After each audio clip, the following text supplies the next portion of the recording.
The South African Transport and Allied Workers Union saying that the strike has been effective. It's planning to engage employers tomorrow. SATAWU's Zanele Sabela joining us in studio tonight. Perhaps let's just stay with the theme of the logistics around the strike. Are you going to be continuing this into tomorrow, and how much longer do you foresee this going on for? Okay, so we will be continuing this tomorrow. It will go on until a satisfactory agreement is signed.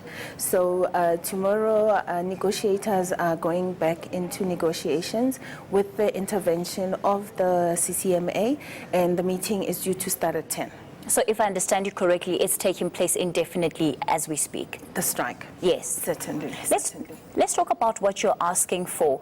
When one looks at it, of course, it's a 12% increase. But when it comes to actual money in the bank account, what does that mean for an entry-level worker?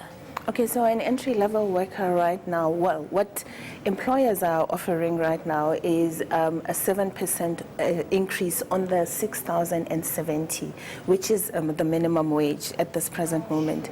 We are looking for a minimum wage of 8,000. The average bus driver actually gets 8,700. For the people that work in this industry, they have very long days. They have 17-hour days, and we think that's really unfair to give them that little money when, quite frankly, they work so hard. Let's talk about how then this affects bus drivers across the board, because we're seeing that you're negotiating under one umbrella, but of course they're different bus operators. So are the amounts we're talking about standard across the board? Okay, so the increase we're calling for is an across-the-board increase of 12%. But you will find that because this industry has a bargaining council, in a bargaining council, for those people who are small players maybe and can't at this point afford, they are allowed to apply for an exemption. So if they can't afford this, then they can prove it, they will be allowed to apply for an exemption. And this is why, that's the nice thing about having a bargaining council, is that you can regulate, but then you can also have exceptions. And then for those people who are not complying and can afford to comply, you are able to have the bargaining council actually follow up. One of the things you're doing is that instead of going for the multi-year agreement, you want to be able to negotiate on an annual basis. How are you expecting that to affect the negotiations? Okay, so currently the employers want us to sign a 3-year agreement. We want 1-year agreement because the workers are not satisfied with what employers have put on the table. If they put a satisfactory offer on the table, we're not adverse to accepting a 3-year agreement. In other sectors within SATAWU that we cover, we do sign 3-year agreements. Given the fact that you also have different unions that are represented within these negotiations, are we likely to see a situation where some may actually sign as time goes on, as sometimes we do see when some strikes take place, and then others will continue to walk that hard line? Okay, so we are really united. I have to be impressed with all the unions that are in this bargaining council. They're quite united. Everything that we do, we agree on, and we move in one tone. So in terms of that, what usually happens in a bargaining council is when the majority have signed, then the one who decides not to sign is, however, bound by the agreement. But we tend to move all together at the same pace, and that's the nice thing about this particular bargaining council. And one can certainly understand where the workers are coming from, but in the same breath, the employers will say, well, it's a tough economic climate. The country, economic growth not as well as it should be. We have VAT increases, so they're very real costs that they would point to that affect them in terms of managing operations.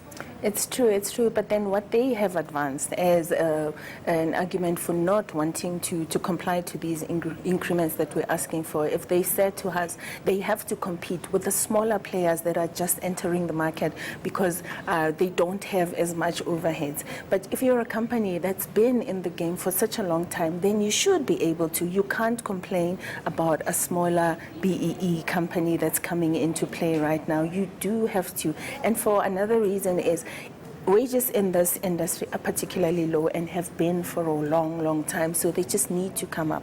How much of a tough line are you planning to take on this matter? Because, again, what we usually see at the beginning of a strike is that unions talk tough, but as time passes on, you might find that you end up with nothing more than a 7.8 8% increase, which will be marginal to what you've been offered right now? So it's difficult. I must admit that it's difficult because there is a no work, no pay kind of policy that applies to strikes. But we are, like I said, all 5 unions in this are very united. We are willing. You heard the workers. The workers are saying 12% or nothing. But then the thing about negotiations is you go in there, you don't necessarily ask for what you're looking for at the beginning, but you push as hard as you can, and then you come to a settlement. But what has happened here is the employers haven't moved at all. They're just very, very reluctant to move. They're very reluctant to move, and they haven't given much at all. And I know this is a difficult question to pose to you, but as we speak, what would be a fair settlement in your mind?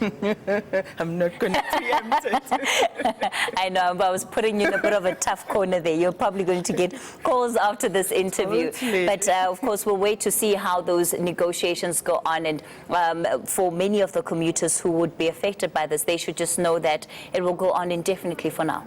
Yes, we apologize profusely. We apologize, but we appeal to them to understand that the bus drivers and everyone else who works in the sector are also just working class people trying to make a living. All right, that's where we leave it for tonight. Thanks for coming in. That was Zanele Sabela from SATAWU giving us her take on the union's position when it comes to this nationwide bus strike that we have seen affect the country.